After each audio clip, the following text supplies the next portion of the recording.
നമുക്ക് അടിപൊളിയായിട്ടുള്ളൊരു വിഷുക്കട്ട എങ്ങനെ ഉണ്ടാക്കുന്നത് കാണാം. അപ്പോൾ അതിന് വേണ്ടിയിട്ട് നമുക്ക് ആദ്യമേ തന്നെ ഉണക്കല്ലരിയാണ് വേണ്ടത്. ഉണക്കല്ലരി ഏകദേശം ഒരു കപ്പ് എടുക്കുക. അത് നല്ലപോലെ വെള്ളമൊഴിച്ച് കഴുകി വൃത്തിയാക്കി എടുക്കുക. അപ്പോൾ നല്ലപോലെ അതിൻ്റെ അഴുക്കൊക്കെ കളയുക. അത് കഴിഞ്ഞിട്ട് പിന്നെ ചെയ്യേണ്ടത് എന്താണെന്ന് വെച്ചിട്ടുണ്ടെങ്കിൽ ഒരു 1.5 മുറി നാളികേരം ചെരുകി വയ്ക്കുക.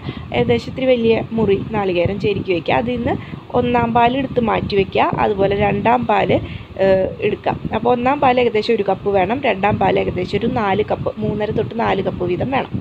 അപ്പം എന്നിട്ട് നമ്മളൊരു ഉരുളിയിലാണ് ഉണ്ടാക്കുന്നത്. വിഷുവൊക്കെ അല്ലേ, അത് നിങ്ങളൊരു ചൂടുകട്ടിയുള്ള ഏതെങ്കിലും പാത്രം എടുത്താൽ മതി. ഉരുളി ഇല്ലെങ്കിൽ അതിലേക്ക് നമുക്ക് നമ്മുടെ 2-ാം പാൽ ഒഴിച്ചു കൊടുക്കാം.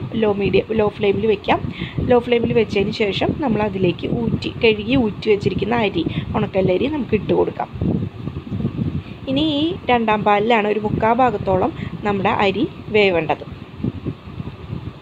അത് കഴിഞ്ഞിട്ടാണ് നമ്മൾ 1-ാം പാൽ ചേർത്ത് കൊടുക്കുന്നത്. അപ്പോൾ 1-ാം പാൽ എടുക്കുക എന്ന് പറഞ്ഞാൽ നമ്മൾ ചെരുകി വെച്ചിരിക്കുന്ന നമ്മൾ ചെരുകി വെച്ചിരിക്കുന്ന തേങ്ങ നന്നായിട്ടൊന്ന് അടിച്ചെടുക്കുക. മിക്സിയിൽ അടിച്ചെടുക്കുക. എന്നിട്ട് അതിൻ്റെ പാലെടുക്കുക. അതാണ് 1-ാം പാൽ.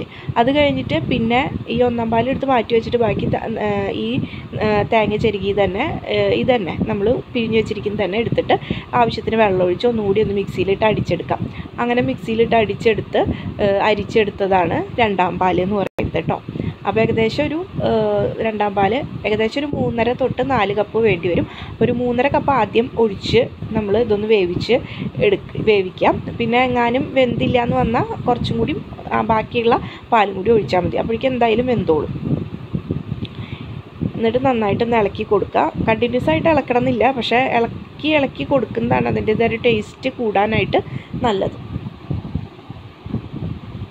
അപ്പോൾ ഏകദേശം ഒരു ലോ ഫ്ലെയിമിൽ വെച്ചിട്ട് തന്നെ ചെയ്യുക. കാരണം എന്താണെന്ന് വെച്ചാൽ ഹൈ ഫ്ലെയിമിലൊക്കെ വെച്ച് ചെയ്യുകയെന്ന് വെച്ചിട്ടുണ്ടെങ്കിൽ അല്ലെങ്കിൽ ഒരു മീഡിയം ഫ്ലെയിമിലൊക്കെ പെട്ടെന്ന് തന്നെ തിളച്ച് നമ്മുടെ തേങ്ങാപ്പാലൊക്കെ പെട്ടെന്ന് തന്നെ വറ്റിപ്പോവും. അപ്പോൾ നമ്മുടെ അരി എന്ന് വെച്ചിട്ടുണ്ടെങ്കിൽ വെന്ത് വന്നിട്ടും ഉണ്ടാവില്ല. അപ്പോൾ അതുകൊണ്ടാണ് പറയുന്നത് ലോ ഫ്ലെയിമിൽ. ഇപ്പോഴൊക്കെ ലോ ഫ്ലെയിമിൽ തന്നെ വെച്ച് കൊടുക്കാം.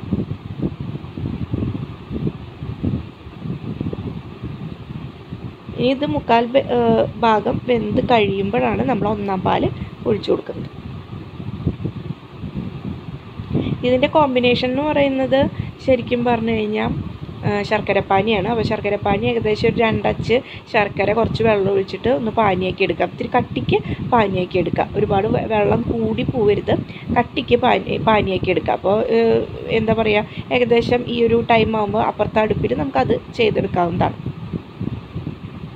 ഇപ്പം ഏകദേശം കുറച്ചൊക്കെ വെള്ളം വറ്റി വന്നിട്ടുണ്ട്.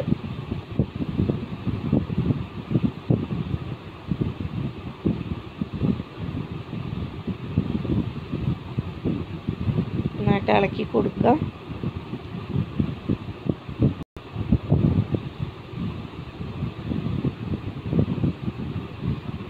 ഇപ്പം ഏകദേശം ഒരു 3/4 ഭാഗത്തോളം വെന്ത് വന്നിട്ടുണ്ട്.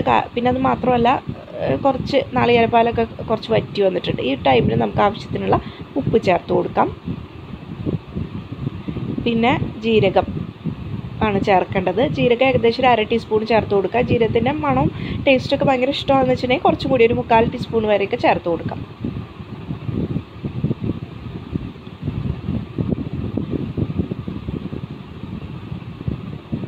ഇനി നമുക്ക് 1-ാം പാൽ ചേർത്ത് കൊടുക്കാം.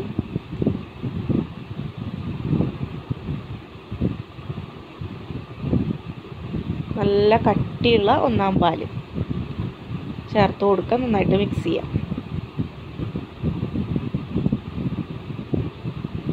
ഇനി ബാക്കിയുള്ള അരിയുടെ വേവ് മുഴുവൻ ഈ പാലിൽ കിടന്നിട്ടാണ് ഇനി ആവേണ്ടത്. നന്നായിട്ട് ഇളക്കി കൊടുക്കാം.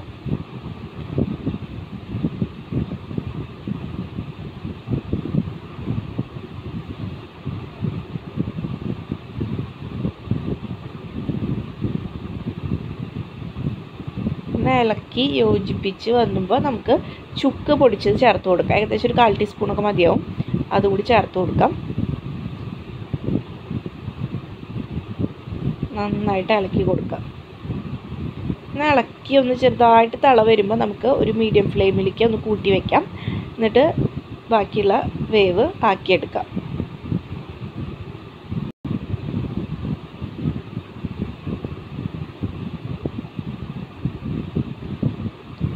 ഒരുപാട് എന്താ പറയുക ഫ്ലെയിം ആക്കി വെക്കരുത്. ഏകദേശം ഒരു ലോ ടു മീഡിയം ഫ്ലെയിമിൽ തന്നെ ആക്കിയിട്ടിടുക. കാരണം ബാക്കിയുള്ള വേവും കൂടി ആവി കിട്ടണം. പെട്ടെന്ന് തന്നെ ഇത് വറ്റിപ്പോയി കഴിഞ്ഞാൽ ചിലപ്പോൾ വെന്തൊന്നും വരില്ല. കൈ എടുക്കാതെ ഇളക്കി കൊടുക്കുക. പിന്നെ അടി പിടിക്കാതെ ശ്രദ്ധിക്കുക.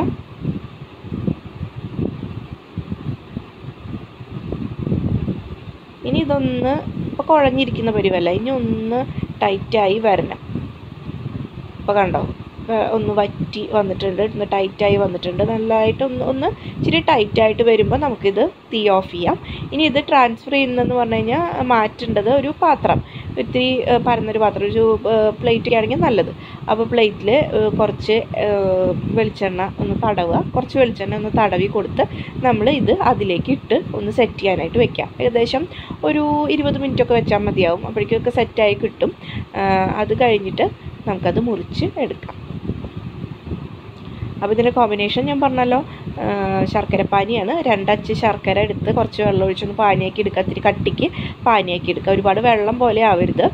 അത് കഴിഞ്ഞ് നമ്മളിത് എടുത്ത് എന്താ പറയുക, മുറിച്ചെടുത്ത് അതിൻ്റെ മുകളിൽ കുറച്ച് ശർക്കരപ്പാനിയൊക്കെ ഒഴിച്ച് കഴിച്ച് കഴിഞ്ഞാൽ ഉണ്ടല്ലോ ഭയങ്കര ടേസ്റ്റാണ്.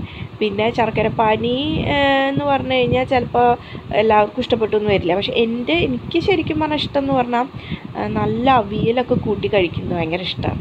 പിന്നെ പപ്പടമൊക്കെ കൂട്ടി കഴിക്കാൻ ഭയങ്കര ഇഷ്ടമാണ്. ഇപ്പോൾ ഞാനിവിടെ സെറ്റ് ചെയ്തിരിക്കുന്നതെന്ന് പറയുന്നത് കുറച്ച് ശർക്കരപ്പാനിയും അതുപോലെ ഒരു പപ്പടമൊക്കെ കൂട്ടി കഴിക്കാനാണ്.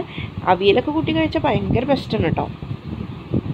അപ്പോൾ ഇതേ പ്ലേറ്റ് ഇവിടെ വെച്ചിട്ടുണ്ട്. അതിൽ എണ്ണ തടവി വെച്ചിട്ടുണ്ട്, വെളിച്ചെണ്ണ തടവി വെച്ചിട്ടുണ്ട്.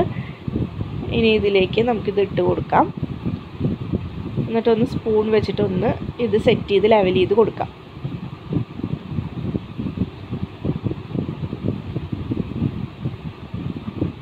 അപ്പോൾ ഇൻഗ്രീഡിയൻസൊക്കെ ഞാൻ ഡിസ്ക്രിപ്ഷൻ ബോക്സിൽ കൊടുക്കാം. വളരെ കുറച്ച് ഇൻഗ്രീഡിയൻസേ ഉള്ളൂ. അപ്പോൾ അത് നോക്കിയിട്ട് ചെയ്താൽ മതി. അപ്പോൾ വിഷുവിന് ഇതൊന്ന് ഉണ്ടാക്കി നോക്കൂ കേട്ടോ, അറിയാത്തവർ. അപ്പം ഞാൻ ഈ പറഞ്ഞ പോലെ നമുക്ക് ഏകദേശം നമ്മൾ 1-ാം പാൽ ഒഴിക്കുന്ന സമയത്ത് നമുക്ക് വേണമെന്ന് വെച്ചിട്ടുണ്ടെങ്കിൽ കുറച്ച് നാളികേരക്കൊത്തൊക്കെ ഇട്ട് കൊടുക്കാം കേട്ടോ. അപ്പോൾ അതൊക്കെ കടിക്കുമ്പോൾ ഒരു പ്രത്യേക ടേസ്റ്റ് ഉണ്ടാവും.